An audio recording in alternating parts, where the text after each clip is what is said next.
ब्राह्मण वर्सेस अन्य है। आजकल ये विवाद बड़ा चल रहा है, ब्राह्मण यादवों के बीच या ब्राह्मण पिछड़ों के बीच, स्वर्णों के बीच अभी बचा हुआ है, ऐसा नहीं है। लेकिन ब्राह्मण का असली मतलब क्या है? ब्राह्मण का मतलब है विवाद नहीं है, ब्राह्मण का मतलब सॉल्यूशन है।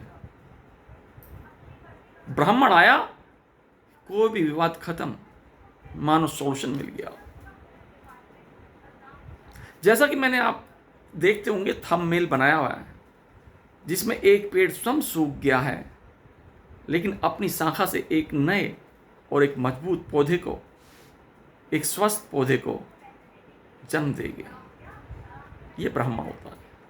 और जब इस तरह के ब्राह्मण होंगे जो अपना, ब्राह्मण की परिभाषा ये है जो अपना हित ना चाहकर अन्य का हित चाहता हो, वो ब्राह्मण है।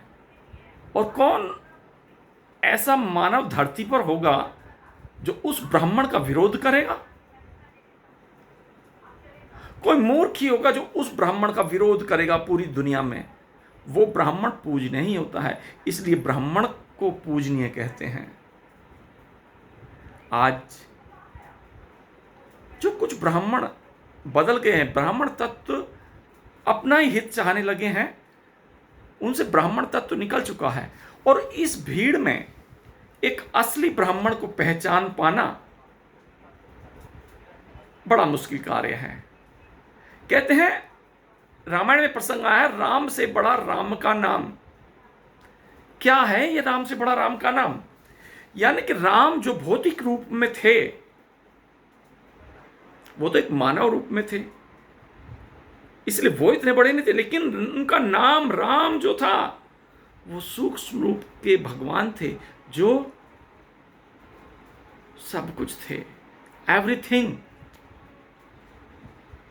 राम तो पाप कर सकता है, और हुए भी उनसे कुछ, उन्होंने स्वीकार भी किया अपने जीवन में, लेकिन राम का नाम कभी पाप नहीं कर सकता। इसी तरह से ब्राह्मण, एक भौतिक रूप में जो ब्राह्मण है वो पाप कर सकता है, लेकिन ब्राह्मण से बड़ा ब्राह्मण का नाम। लेकिन जो यूनिक बनाया हुआ है, जो नियम बनाया हुआ है, उस